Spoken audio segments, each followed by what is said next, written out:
When you came back from university, you applied 65 times. I failed all of them.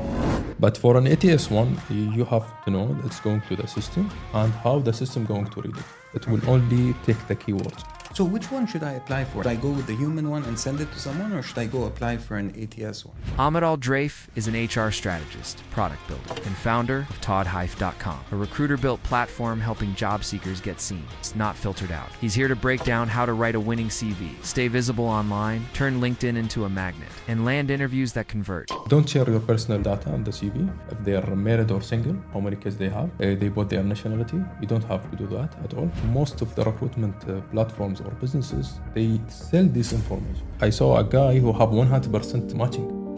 Wow. When I checked his CV, he's literally tailoring his CV to my job description, just to be a rank 1. What's the easiest way for someone to get more visible?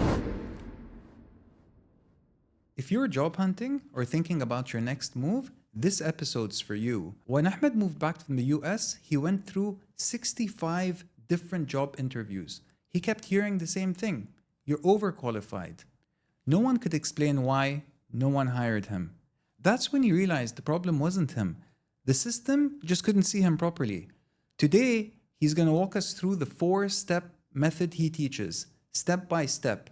How to write a CV that actually works, how to stay visible and searchable online, how to turn your LinkedIn into a job magnet, how to search smart, position right, and win interviews. So, if you've ever applied for a job and heard nothing back, this episode is your answer.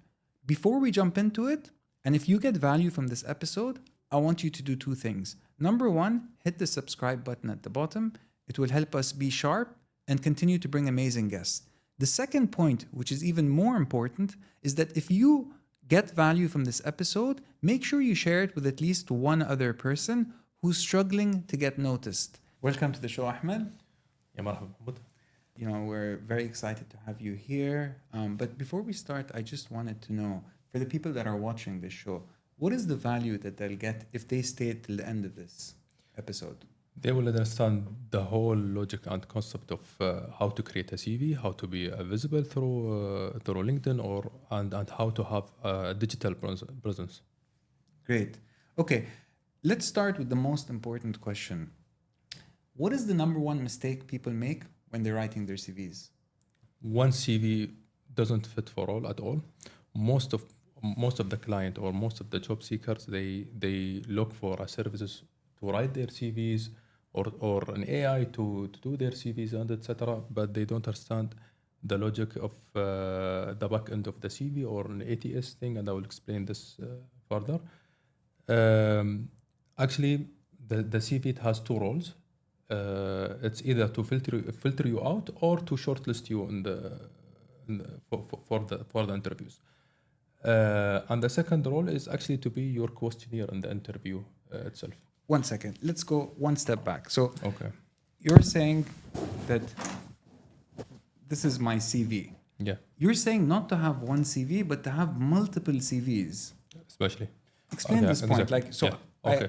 Let me explain the root of everything. So there is something called ATS, which is, let's say this is everything. Okay. ATS. So what is ATS? It's actually application tracking system. The application tracking system, it's literally in every job board on LinkedIn, in every place you're trying to apply through the system. So what it actually does? In each system, it has a different feature, different spec, and etc. So now with an AI, some have AI features, etc. So what it actually do? It's very simple system. It takes whatever the recruiter are required. Like they can literally just put their job description, like what they need for this role, and it will check all the applicants and it will rank them based on the job description, and it will also filter the people who doesn't match any of the keywords.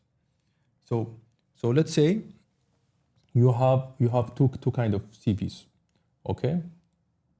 One in ATS CV, I will explain this more. Okay. ATS CV, and one like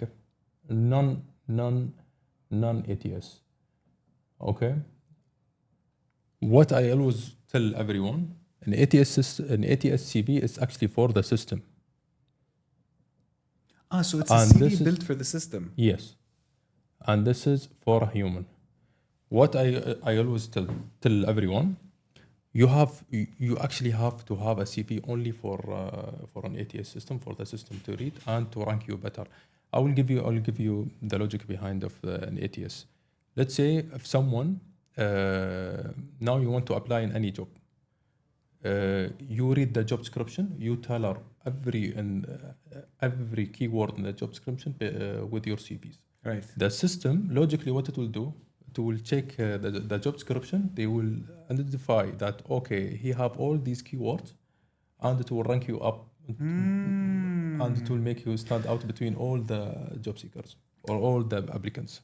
You know, I used to run a restaurant business before, and we had to recruit people in different branches and in different countries. And when I put a job post out, I realized that I get 2,000 applicants, for example, but most of those people have nothing to do with the job. They just come and put their CV in. Yes. So you're saying the ATS system is one that filters based on job description and will remove the 1,000 people that have nothing to do with the job itself. Exactly. So it will rank all the applicants, and also it will give you as a recruiter or the hiring manager, it will give you the percentage of the matching. Like, okay, this applicant is matching your description 50%, 60%, 70%. The system is very simple, but you as a job seeker, how to hack it, how to stand out between everyone. I'm not saying to change your experience. Of course, you do it ethically. Some keywords, very normal keywords that are going to help you to stand out between all the applicants. For example, I saw a guy who have 100% matching. Wow. When I checked his CV, he's literally tailoring his CV to my job description. And he literally took everything from the job description just to be a rank 1. Wait, that's what you meant by many CVs? Yes. So you can have, so if you're applying to a certain job, you're saying you need to tailor your CV for that job. Yes. So you should have, of course, you should have a core CV where it's going to be your core CV. Then you should have in each application you have to tailor your CV into. Okay. So this is my core then. Yes. This is my core CV, and then I do different version 1, version 2, version 3. Yeah, based on whatever application you're applying to, whatever and how those versions will be. It will be tailored based on the job description and the ATS system. I will explain to you further about this. So an ATS CV system, it has a different layout. It has a different structure than the human. Let's say I'm going to call it a portfolio CV. Just to let you know, the latest studies right now, it says most of the CVs, like almost 80% of the CVs in the ATS system are generated by ChatGPT. By ChatGPT? By ChatGPT. So most of them are AI generated. So what that means? That means all of them are the same rank, the same matching, the same keyword. So you're back to the same problem. Yeah. If you put it, back to the restaurant example. If I'm trying to recruit, for example, someone in the kitchen, yes, I have again now people that are applying, but they're applying with keywords that are exactly on the job description that I put out. Yes. And now I'm stuck again. Yes. 80% of them. 80% of them, they're using the same keywords. The ChatGPT is actually literally copy clone all the keywords and everything. So the problem now became bigger because now my inbox has a ton of CVs and I don't even know if it's ethical or not. And that's another thing, yeah. Yes, it's another thing, but if it's ethical or not, exactly. Yes. So this is actually that we are. This is actually the future of the hiring system now. It's getting even worse with the technology. It lost its human touch at all, and the way to solve this issue is actually how to adapt to it, how to go through it, and how to hack it. But of course, ethically, as I said, you have to. If your CV going to the system, then you have to tailor your CV. So your CV it can't go to any HR desk or any hiring manager desk. If it's go to human, for sure, it can be a portfolio CV. You can put your pictures, you can put design into it, and etc. I will explain this further. So in the layout of the CV, in the human one, you can literally put your picture. It can be colorful. It can be, you can use any tone. It's fine because it's going to human. You can share it through WhatsApp. You can do anything to it. It will never go to the system, so it's fine. You can make it look and feel good. For example, some CVs, they put the icons of the companies, and all of these things are actually making your CV not an ATS friendly. You should be careful with whatever going to be inside the CV. The CV is actually should only have a keyword that's going to be in the job description. This is number one. There shouldn't be a project names, like for example, I have a project called let's say Dubai water park and etc. There's no JD looking for someone who have experience in Dubai water park. So you have to be careful in choosing keywords for an ATS CV system that actually will rank you up and actually going to make you stand out. This is the difference between the human non-ATS CV and the ATS CV system. So for persons looking at both of them, the one with the pictures is the human one. The one that has like a fancy CV, it's more of a portfolio. Like, for example, I am a graphic designer. I should have Portfolio. a fancy or a portfolio Exactly. CV. So it's fine because it will go to a human. Let's say, Mahmoud, you told someone, give me your CV. If he share it through WhatsApp to you, it's to human, it's fine. You can play around the CV, you can make it more fancy, more visually appealing to the hiring manager. It's totally fine. But for an ATS one, you have to know that it's going to the system and how the system going to read it. It will only take the keywords. And also, if there is tables on the CV itself, it will run. It will run how the system going to read your CV. Also, you cannot put your picture here. You can put your LinkedIn, and the people can go through your LinkedIn and check your picture there. That's the difference between an ATS, a non-ATS CV and an ATS CV system. So which one should I apply for? Now I have a problem. I want to apply for a job. What am I supposed to do? Should I go with the human one and send it to someone, or should I go apply for an ATS one? I always advise to go with an ATS CV system. It should look fine, super fine. It will help you through the ATS system and for everyone else. Look, Ahmed, you're very, you got 150,000 followers on LinkedIn. You help thousands of people with your experience. What is the top places for someone to apply when they want to get a job? First of all, you need to be visible. You need to be a Googleable. What I mean by that, you have to create your profile in every job boards. For example, Bait.com, Nokri Golf, and LinkedIn. Once you actually create a profile within all these platforms, you will be Googleable. Not just that, that the AI also will can read your profile. Also, all the new technologies and recruitment tools and etc. can easily find you. So first of all, you need to be visible before you try to find a job. This is something like an essential thing.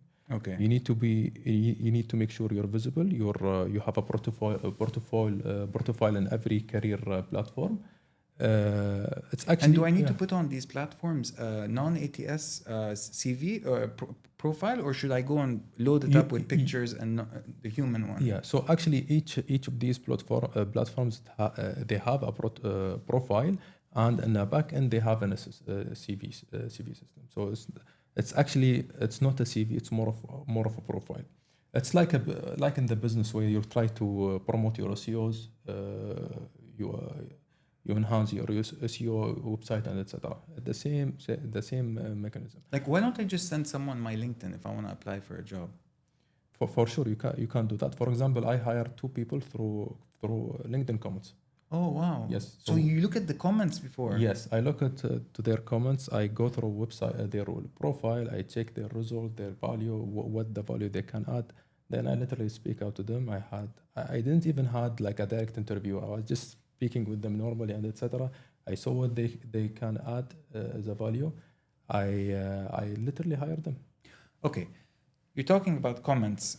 You're saying it's more important than the CV. If you're hiring based on comments, Yeah. I mean, you're saying that before shortlisting, even if you're posting comments, it means that someone's looking at the comments. If you're hiring people based on the comments. So yeah. So just to let you know, before 3 months, 4 months maybe, there is a new update on LinkedIn where it's going to show you the impression of each of your comments.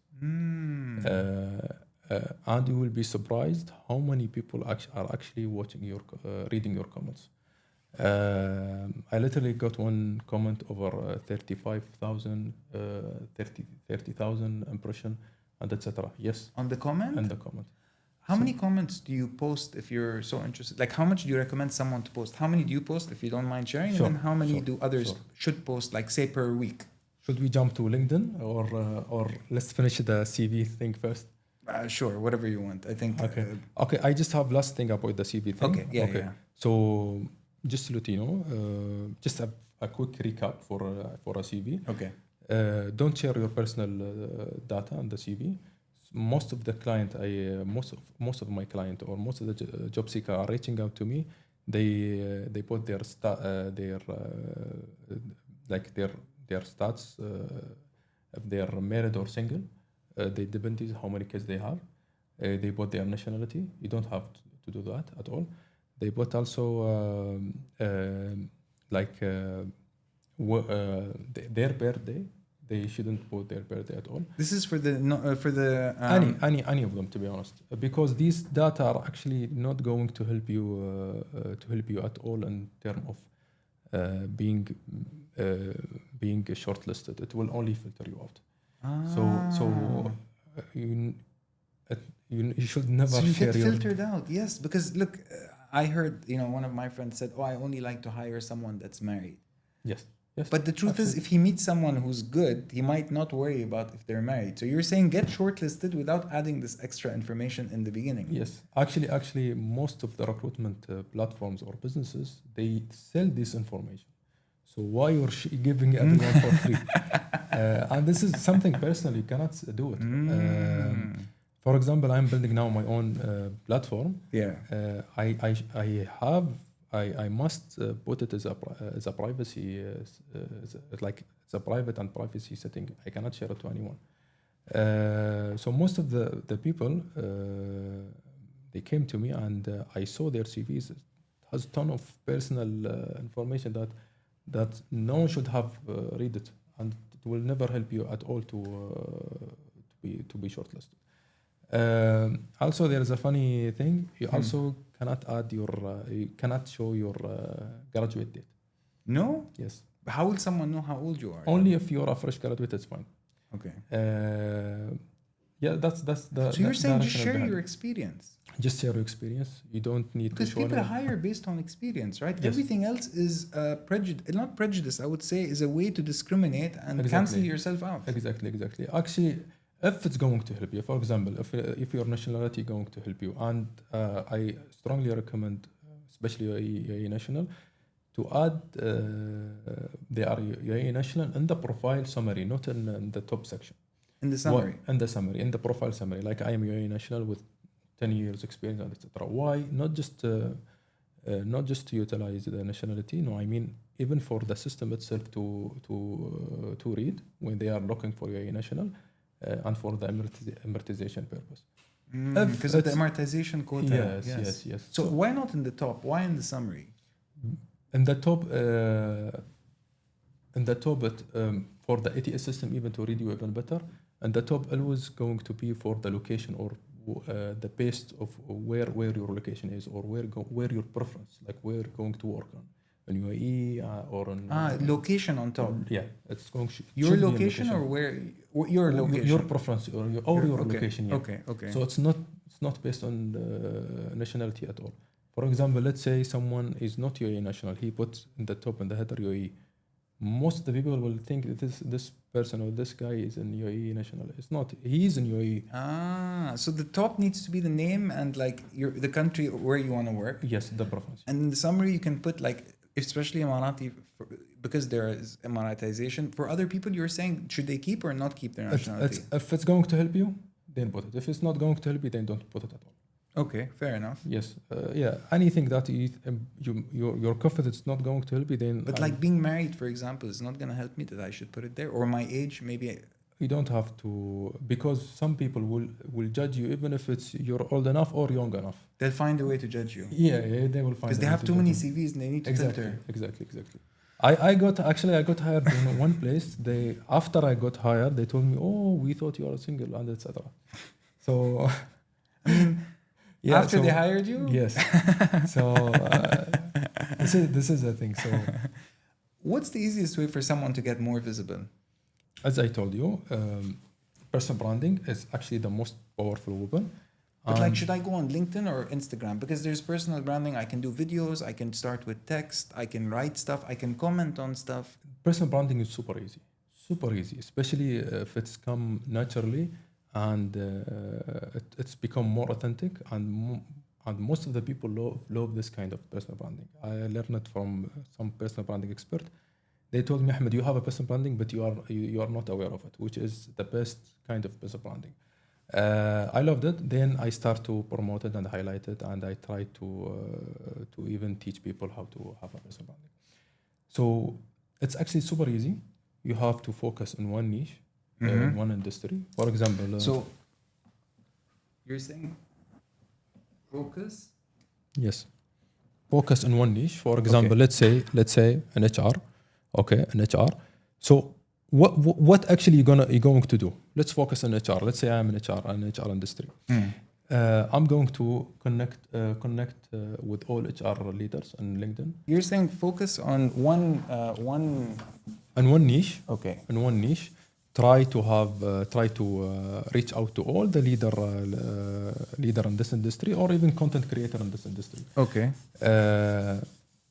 And again, you have to reach out to them. You have to invite them through LinkedIn.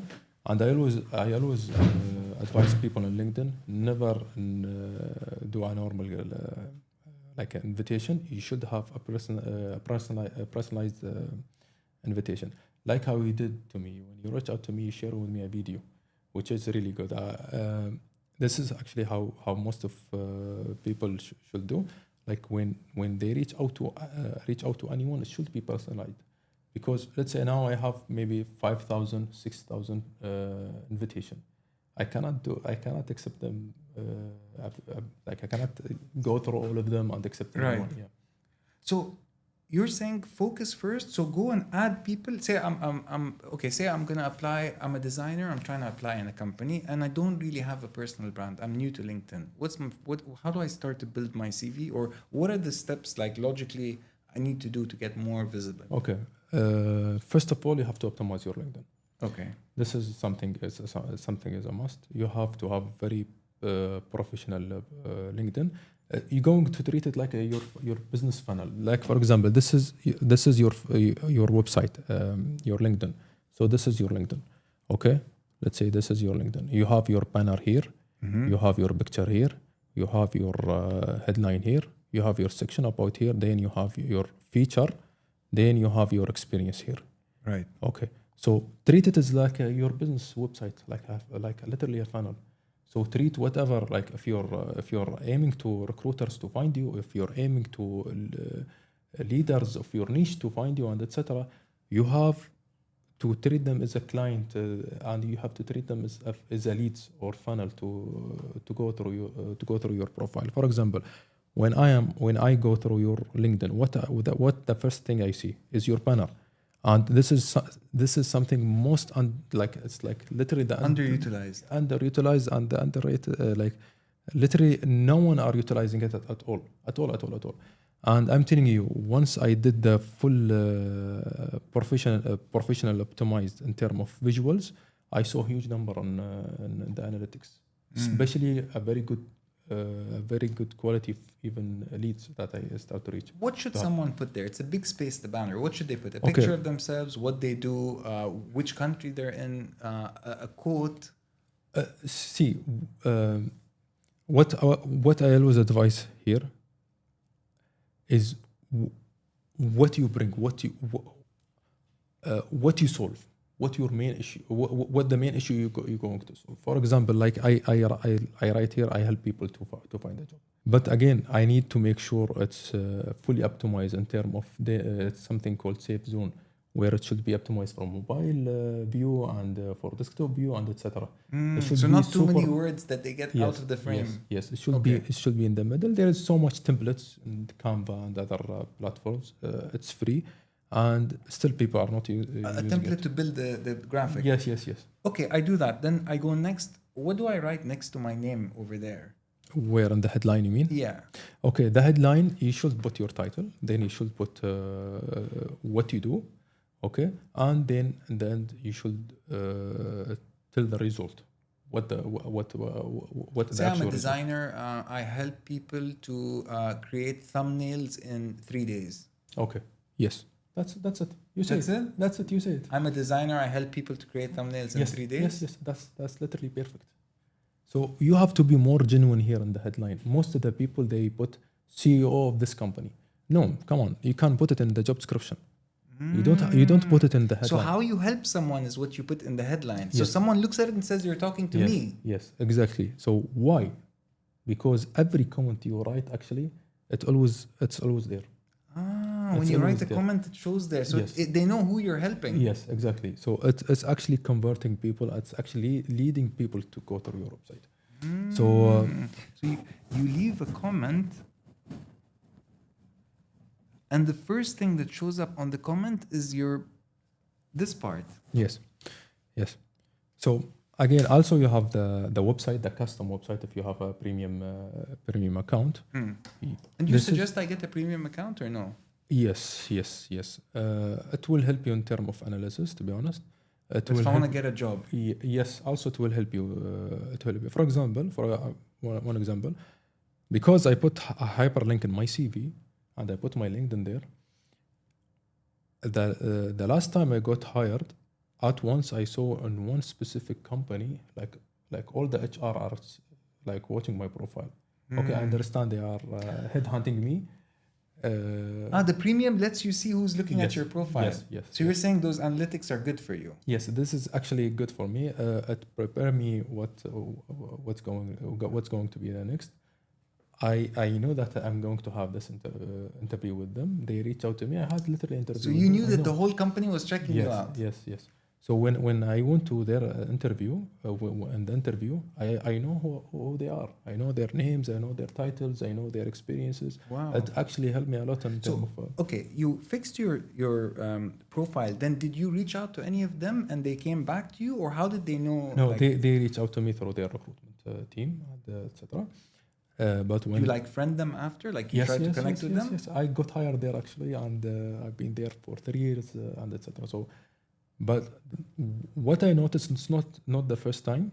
It's actually I like most of the people who's checking my CV, they go through my LinkedIn, and when they go through my LinkedIn, I receive a notification: this recruiter or this HR are interested in your profile and etc. Then I received a call from them. Okay, I know who's talking to me. I check their experience and etc. So. For me, it's actually helping me. It helped me. It's really supporting me in any interviews that I do. It's actually making me more aligned with them in terms of their experience, their background, and etc.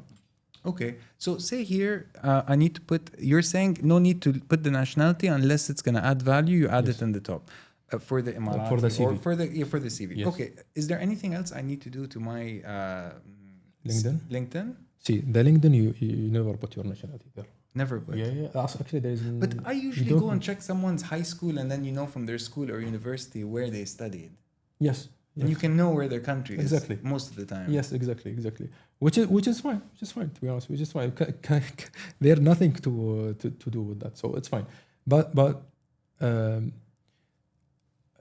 if a recruiter reaches out to you and he asks you the personal question, for sure you can share with them. This is something. But no need to cancel up front by adding extra details. Exactly. You don't even have to show it publicly, which is wrong in many ways. Right. So the LinkedIn, you have to, as I told you treat it like your business website. Once you finish your headline, then you have your section about. Your section about, you actually have 300 word maybe, or three sentences. Then it will ask you to read more. You should put a very hook sentence that's going to force the people to pause and click read more. So the top needs to be a hook for them to go down Yes. and press read more. Yes. If it's not interesting enough, no one's going to read it. Most of my clients, they treat this as a CV, which is really wrong. For example, they don't most of them, they don't put a very good picture. They should have a professional picture. They should have a banner. They should have a headline that it shows what they bring in the table, what they're going to solve. And the section about, they put their objectives. No one are really interested in anyone's objectives. I'm telling you, only our parents. No one else. No one cares about objectives, right? No one cares about your objectives. They want to see your result. What you So what is something, if I'm a designer, I can put, or I'm only saying designer because I think it's what would the designer put there? They should put something that hook people to pause and like. What if they have thumbnails? They can't show it there because they can't show it in the career. In the highlight, in the features. This is after. Or if I'm like a doctor, what can I? You're saying don't put your certificates there or your objectives. Don't you put your objectives like your goals and etc. Yeah. You can put your vision for sure, but you cannot put your objectives like my objectives to be this and this and this. No one cares about this at all. I'm being honest with you. And most of the people, they literally copy paste whatever in their CVs into LinkedIn, which is really wrong. This is something else and that's something else. This is your digital presence and this is your personal branding. For example, what I do, I put as a hook, don't write your CV in a ChatGPT. That's what you put because you help people to write their CVs. Exactly. And if you want, then it says click to read more. So they will be forced to read more, to click more. When they click more, then I said, so you clicked to read more. Then you are interested in this and this and this. And you tell them that yes. You clicked more, it means you're interested in this. So it's almost like you're talking to them. Yes, exactly. Okay, very interesting. Yeah, exactly. And conversational tone? Yes. No bullet points and stuff. No, more like you can't put a bullet point, but again, you should make it more genuine, more authentic. And of course, please, no one write it with ChatGPT. Or if you're going to write it with ChatGPT, at least to make it your tone, make it your tone, optimize it with the way how you write and etc. After you finish the section about, in the end of the section about, you should put your call to action. And then the same action about, there is like you have to put your skills. Sorry. You said call to action. Yes. What should I write in my call to action if I want to be hired? I'm just a designer who I just got this far now and I'm kind of like what do I say? Like, if this is like after you say everything in your section about, you can say, for example, this is what I do. I am very interested. If you're interested to speak with me, you can reach out to me here on the LinkedIn, etc. And you can put your email or contact there? I don't recommend to put your email there, but you can say just reach out to me through LinkedIn. Okay. Message LinkedIn. Yeah. Okay. And the same section about, actually, it has an option to put your skills. You should put like maximum 5 skills. You should put 5 skills who you are, not based on your latest experience. So how do you describe yourself, for example? How would you describe? Okay, for example, I would say a human HR specialist, let's say a recruitment specialist, HRIC, like a human information technology, digitalization, and etc. So I try my best to have a general skills on my section about. Why I'm saying this one? You need to enrich your whole profile on LinkedIn with the keywords to be easily to be found. So your section about you can add 5 skills only. Okay, and your experiences, you can also add your skills there in each experience. But there is a thing, you should not duplicate the skills. Okay, so you write what's not in the experience. So for example, if I'm now back to a designer, if I work 2 years in one company, 2 years in another company, 2 design companies. Yes. What do I put up there in the about? I didn't put I work in those 2 companies. Exactly. The names of those companies. No need. Yeah, put your major skills, like what you're known about. Like I have a graphic designer, I am a podcast host, and etc. You put everything like your major or the highlight, like your highlight of skills. Okay.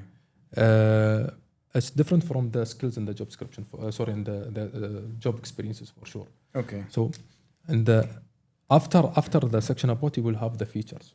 What you're going to put in the features. If you're a job seeker, you should put all your media coverage, like whatever you were in the media. It's considered as like a social proof in any businesses. You know, when you go to a website, the social proof, it says, I work with this company, I work with this company, I work with this company. What if I don't have? I don't, you know, I've only been working for 2 years. I had 2 jobs before. I don't have like, you know, I was never in the newspaper, media coverage. You can literally put anything that going to help you. Like a recommendation maybe? A recommendation, you can put your certifications, you can put literally anything. I can put my masters or... You can put anything. Actually, I saw some also people put their CVs and etc. Okay. And do you recommend that? Somehow I recommend it, somehow or not. Especially it's depending on the state of his personal branding. I recommend that in a way, but not share too much information. Okay. So when you go to the job description, in the experiences, again you're going to have like a description. In the description, you have to put like in a very minor overview of what you do, then a bullet point, the result, not what your daily task, what actually you did in this company. So most of the people they put everything or their daily task and etc. So you should have like an overview. After the overview, you have to put point 3 or 4 bullet point what you actually achieved in the job thing. In the job thing. So I moved, for example, I was a branch manager in a bank. It went from the branch itself. That I worked there for 2 years, went from branch number 20 to branch number 3. Yes. So can I say something like that? Like I moved the branch that I was working in, the rank went up. Yes. Or I booked deposits worth 500 million. Perfect. That's perfect. That's really amazing. You should do that. You should put that. You should put what result or what you achieved in every bullet point. But before the bullet points, you need to have a small overview. What actually your role in each job. Most of my clients actually they have zero description in their experiences. They just put their companies and their role and that's it. You should have an overview very but like what once you did. What your actually role, what you're doing. Then a bullet point your achievements in each experience section. In each experience sections.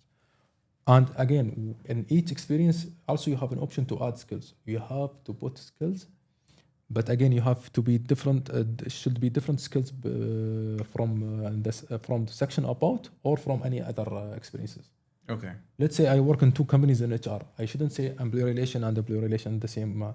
Why you're doing this? Because you want to enrich your profile with as much as you can with the keywords.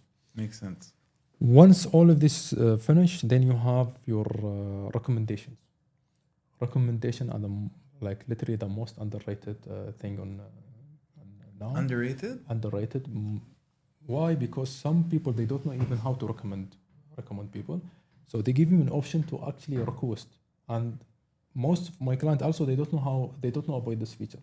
You can how literally does request. it work? Because one time I had someone who worked with me, an intern, he called me and said, "Can you I'm going to send you something, approve it," and they even gave me the text to copy paste and put it for them. Perfect. He's really smart. He's super smart. Yeah. Really? Yes, he's super smart. Just to let you know what the most influencer LinkedIn they do now. They recommend each other.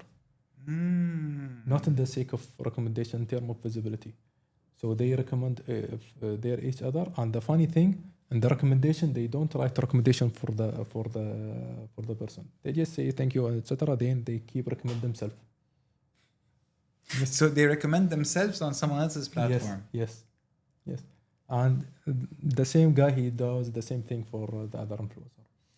But it works for both of them, It works for both of them, but what the moral of this, it's actually work. So you should have a recommendation. What I do, and I recommend everyone, reach out to your colleagues, reach out to your clients, reach out to your So it doesn't just need to be your previous boss. No. It can be anyone you worked with. Anyone. A colleague, a customer. Even your friends.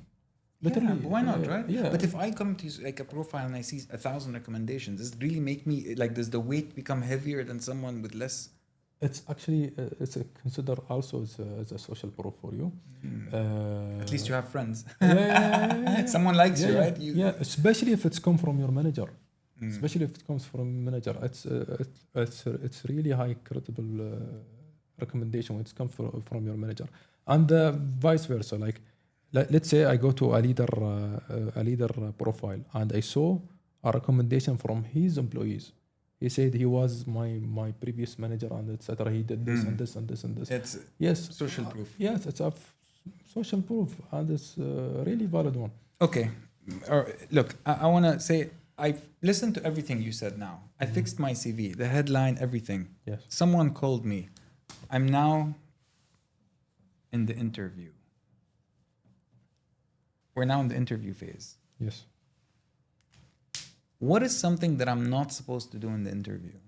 Before we jump to interview phase, it's a very heavy topic. I love this topic, but there is one last tip in the LinkedIn I need to mention to everyone.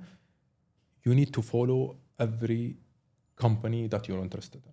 Why? Because as a recruiter viewpoint, I can see this guy, he's following the company and he's interested, which literally make you stand out. So just the company page. Yes, you have to follow all the company pages. And what about the person that put the job post? What do you mean with that? Like, say, for example, there's a company, a restaurant, the manager of the restaurant, he's the one that went to LinkedIn and created a job post for a chef, and I want to apply to be a chef. Yes. Do I need to go and follow that guy also, or just the company?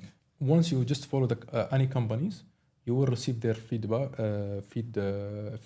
You will see all the vacancies or whatever they're going to post. And also to them in the back end, they will see, okay, this guy, he's following the company, not the poster. He's following the company which he's interested. And it will make you stand out between all the applicants. So this is literally everything on LinkedIn. An interview. How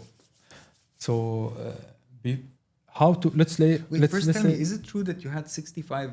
When you came back from university, you applied 65 times. Yes. And you didn't make it to the interview phase, or did you make it to the interview phase? I make it to the interview. And then you would fail. I failed all of them. Literally, I failed all of them. Let's say half of them they couldn't even speak well. They didn't even ask me good questions. And most of them, they said you're overqualified. And how come I'm overqualified? I'm just a fresh graduate. It was really weird to the extent that I literally wrote all these interviews in a report. Yeah. I was going to complain about this and etc. And to escalate even this further. Then I saw this is not a point. It's not a point to me at all. The hiring system is literally broken. Then I understand how the game is actually played. Because it's now human to human. I'm sitting in front of someone that wants to recruit me. I get super nervous if I don't know the person, and I feel like I'm under the microscope. They're looking at me, and now they're gonna grill me, ask me something I might not know. How do you pass this? Like, what is the secret? Okay. So let me first explain something. All the jobs in the job boards right now are the leftovers. Literally, are the leftovers. So whatever you see in the vacancies in the job boards or whatever there, it's actually the leftover. The great positions are already being taken, or someone who they know based on the relationship are literally they are being shortlisted. That's interesting. Yes. Leftovers. Yes, I see it as a leftover. That's how, or something they just want to fill. Like, okay, we have these vacancies you want to fill. Let's say you have a company. You will like. I have my own agency or company. I never hired anyone from any job boards. You got what I'm trying to say? You hire by reference, by someone you know. By reference, or someone like I literally hire people from comments.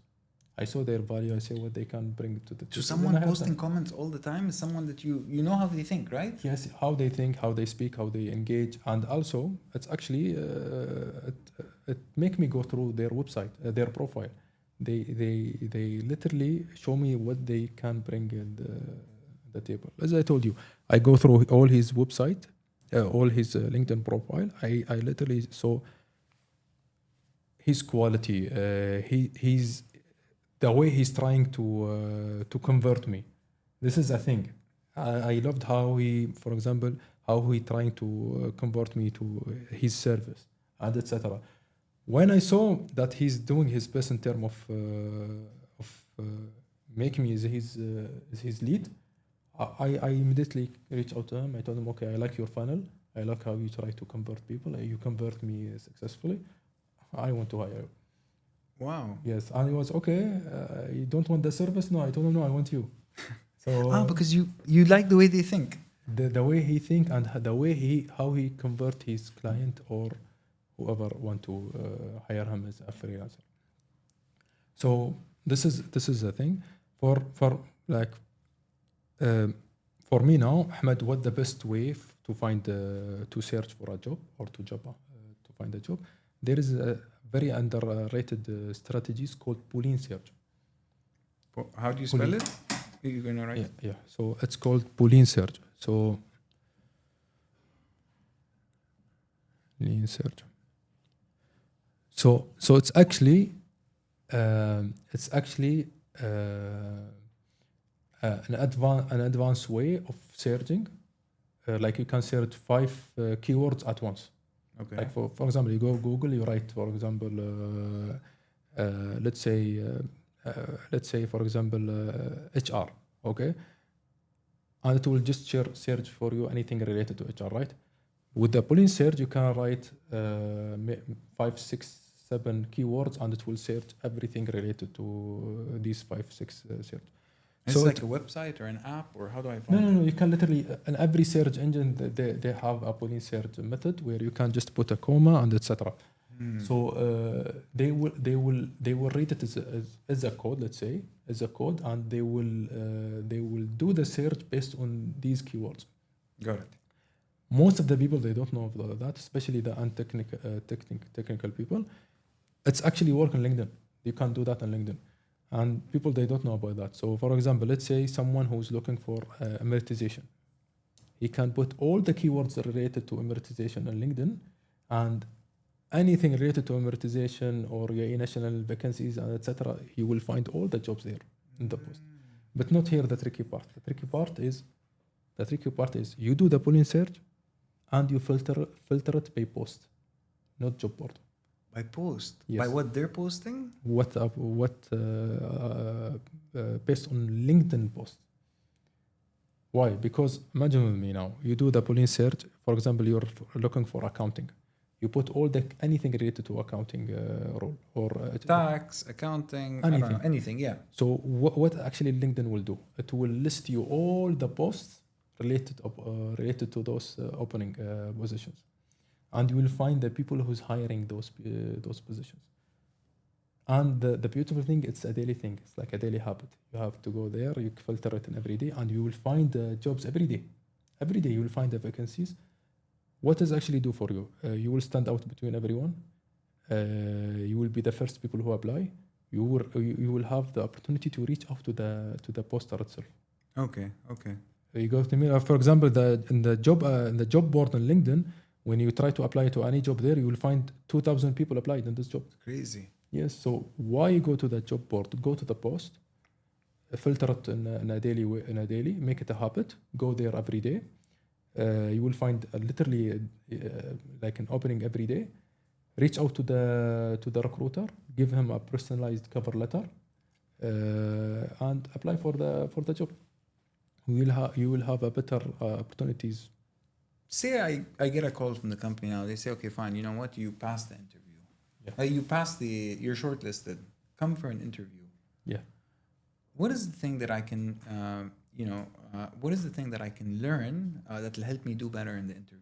See, one mistake most of the job seekers do is actually prepare too much for the interview, and they don't know each region have a different view, different experience in interview, and etc. For example, when I did my first interview, I'd go YouTube and I said I want top 10 for an interview and etc. N- It's actually go fire back at me literally in every tip that I got from YouTube. Why? So nothing works here in GCC. So and you have to be literally genuine in an interview. You just have to prepare the essential thing. What I mean by the essential thing, you need to understand the JD itself before you go to the interview. You need to understand the company, their vision, their objectives, what they do, and etc. And I always advise people to check the LinkedIn company profile and check the employees or who's the panel going to be in the interview. They will understand them better, and they will he will be aligned with them much better. Also, I always tell people, like, not most of the interviews are actually know most of your capabilities. So let's say someone see himself as a very capable person, and etc. He have a very high expectation in the interview. He will expect a very he will expect. We've all been there. Yes, You he want to will expect- negotiate the best. You want to Yes. get the least amount of hours. and they will be surprised because not everyone are same as your experience. You have to adapt to them, and etc. So how do you adapt? What do you do that? What can you do better to get that? You need to understand first of all how to read the room. So how to read the room? Yeah, how to read the room. So before you enter the room, it's actually the recruiter is with you or not, or what I mean by that. Most of the recruiters are actually are coordinators. What I mean with coordinators, they just come to the interview, they introduce you to the panel. At the end of the interview, they tell you what your expectation, what your notice period, then goodbye, and they don't even get. You're on your own. Yeah, you're on your own. And what the recruiter actually should do is to control the whole interview, and also they should also help you in the interview to market you as well. And So the recruiter, the main person here is the recruiter who can help you. If they're exactly. If they're with you or no. Yes, it's actually a funny thing because That's so true. Sorry to cut you off. In my job, I remember I worked in a bank. It was the recruiter that kept pushing and saying to them, "No, he deserves it. He deserves it." not just that. I will tell you what actually a recruiter can do before taking the job seeker or the applicant to the interview. He should sit with the applicant and tell them all the tips, tricks, and how the panel are actually going to align with them, and etc. This is his main role, but unfortunately, I'm saying not everyone. For I saw the good ones and the bad ones. They should make the applicant feel very comfortable before they enter the room. You know, as you're saying this, Ahmed, I started remembering a situation that happened. And this is once I had a company, one of my companies, we had hire a guy to manage a call center. Yeah. We hired him through a recruiter, and I don't want to mention the name. The guy joined the company. It was perfect. This was before, LinkedIn and stuff. We met, got his CV. He seemed good. We had 2 months together. After 2 months, the lie stood out. I realized the guy had no idea what he was talking about, and he never managed a call center before. Mm-hmm. So I asked him, I said, look, it's clear that you're having a challenge at the job. Did you manage a call center before, or how did you get this far with me? Yeah. He said the recruiter told me that I should apply for you with 15,000, and his salary was 12,000. He says, the recruiter told me that if you ask me, I should say my salary is 15,000. And so I would come to you with the same pay as before. So I wouldn't have to negotiate. But the truth is my last pay was 12,000. Mm-hmm. And, I felt that he also, a lot of the experience that he was talking about wasn't even there. And he said the recruiter told me to say this so I can get the job. And the recruiter gets paid 2 months' salary. So it makes sense for the recruiter to tell him to raise his price, especially that the recruiter knows my bracket. Yes. I was going for 10 to 15,000 to hire. Yeah. He was 12. I could have got him for 12, but the recruiter told him to ask for 15. Yeah. And the recruiter at the same end was convincing me as a business owner to hire him. Yes. After 2 months, that's, the contract with the recruiter says that after 2 months they get their money, then they're not liable. Yes.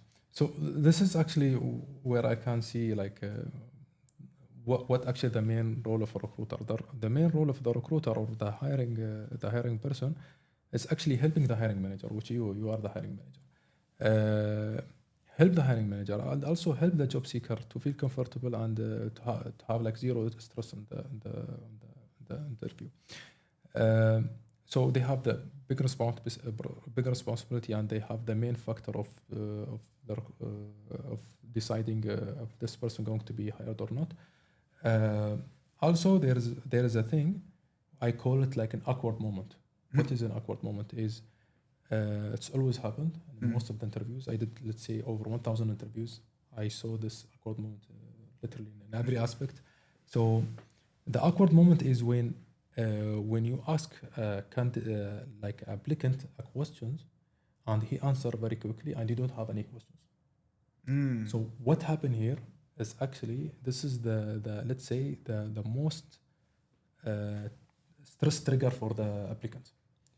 So he is in his mind he think you are waiting for more answers. So he will try to talk more and I'm trying to think what to ask him. Yes, you don't have the questions in your mind. You're looking for his in his CVs. You're trying to find another questions, and this guy he's trying to say anything, which is really most of the applicants go really in a bad route here. And who should save this moment?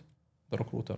He always should direct the conversation. He should always control the whole interview. For example, I will tell you one situation happened to me.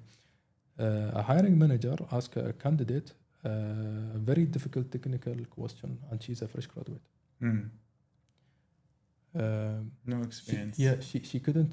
She couldn't even answer very well, and it was an awkward moment. And I saw his, from his look, he's trying to look another question, and he don't know what to answer, and she gets stressed. She don't know what to say. Then I told the project manager or the hiring manager, I told him, you know that she speaks Chinese, she can speak Chinese also. Oh. I say, oh wow, she speaks Chinese. I have a project where they involve some Chinese. Because you were the recruiter, yes. So you were helping. Yes. Okay. So it shifted the whole conversation because they're both lost. He's looking for a question, she's looking for an answer. Yes. So this is actually you threw in a new topic. Yes. That's smart. So you're saying the recruiter is super important. Like you need to be. How do you become friends with the recruiter then? What do? I go on LinkedIn, I add them, should I invite them? Yes. Like add them, ask them for tips. Who's going to be in the panel? Is there any way it can help me go through this panel? How what the role actually going to be, and etc. Okay, tips from the recruiter. That's super important. Yes. Okay, is there anything else that will help me for an interview or? Yes. So the main thing, and most people not doing it, is when the hiring manager or recruiter are actually asking you a question, told you to if you have any questions. Most of the people say no, I don't have any question. If you're going to the step 2, then I'm going to have a question. I'm going to ask you a question. I have. So you're saying ask a question back to the hiring manager? Yes. So when they told you if you have any question, you should say yes, I have questions, and it should be a very good questions. For example, who's with me in the team? How many people in my team? What the actual responsibility I have? What's going to be my objectives for this year? How I'm going to be? How can I complete the probation? What the system that you guys are using right now, and etc. And what does that do for you? I will tell you. For example, my last interview, they told me, do you have any questions? I told them what kind of system you have. They told me we have this system and we have this system and this system. I told them, okay, you have this system? Yes. I told them, yes, I know the CEO of this system. I have very good relationship with them. I already built this system from scratch twice. And they were surprised. Oh, okay, you know this guy. Okay, you know how to do this and this and this. I told them, yes, I know this and I know. I literally built it from scratch and etc. Then I told them. Okay, and for example, how you manage the people profile, the employee profile, etc. They told me this. I told them, how come you can't do this in better way and this and this and this? What you're trying to achieve when you ask questions is actually show them you're the one who's going to solve their problem.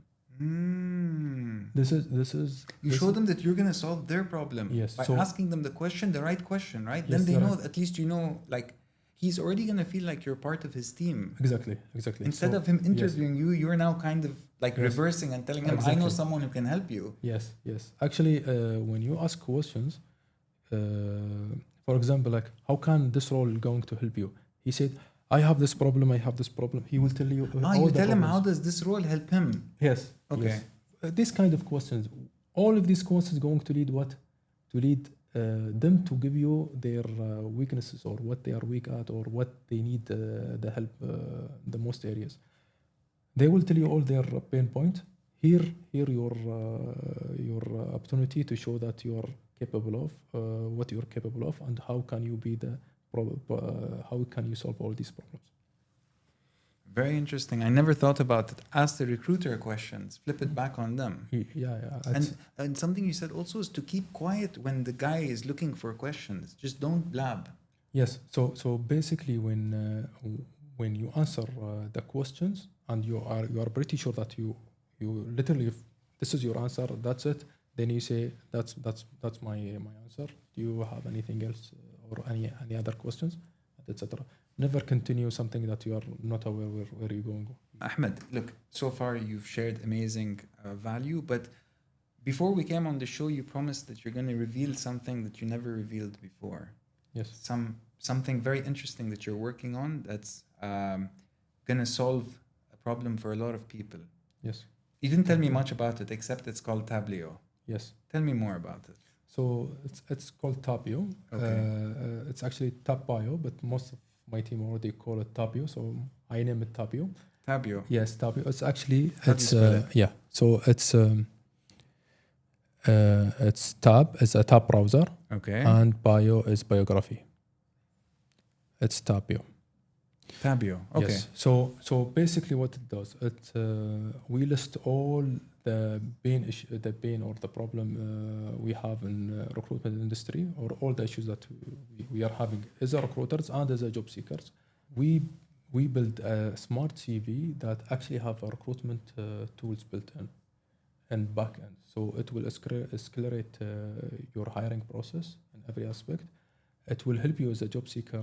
It will show you how many people are actually viewed your CV, how many people shared your CV. Cool. Yeah. So it's like a tracker on the CV. Yeah, a tracker on the CV, and it also will show you how many people downloaded your CV. And you're going to have like a special URL, like for example, Tapio Mahmoud. You can share it to anyone. So what if I shared 5 different CVs, 5 different links to 5 different people, and I can monitor it, kind of like an Amazon delivery, Yes. like where it went, who opened it. Yes, you can do that. You can literally do that. And the reason why we do that is actually to make it live. Because every time you update it, they will have the updated ones, and etc. So it's like a more smart live CV. It has all the technology that you need. It's going to help you to create your CV in literally seconds. It's going to be live. You can literally download it anytime. Recruiter can download it themselves. You can track its performance, and also, as I told you, it has a recruitment built in. It's not going just to help you. It's going to actually to help the recruiter themselves. So it's for both sides. It's for the both person, and is it going to start with both or start with one side first? It's going to start with both. So basically, what the recruiter can get benefit from your Tapio profile is actually it's a very quick matching with their job description. They can see, okay, this guy fit. They can save your CVs cloudly, because most of the problem now with the recruiters, most of the CVs are literally scattered in everywhere, and WhatsApp, and their local files, and their company files, and the email, and everywhere. So I built one unified library for them, and other than that, they can filter your profile. They can literally it has all the tools that the recruitment are required to accelerate their processes. Amazing. And like with all these amazing features, how much so with the recruiter, I'm not bothered, but as individuals, most of the people watching this podcast are probably looking to move jobs, to upgrade. How much do they need to pay to use Enjoy? It's literally free. It's a freemium model. Let's say it's a LinkedIn, but more CV based. It's Wow. not a social. It's not a social media platform. It's more of a CV. It's a smart life CV.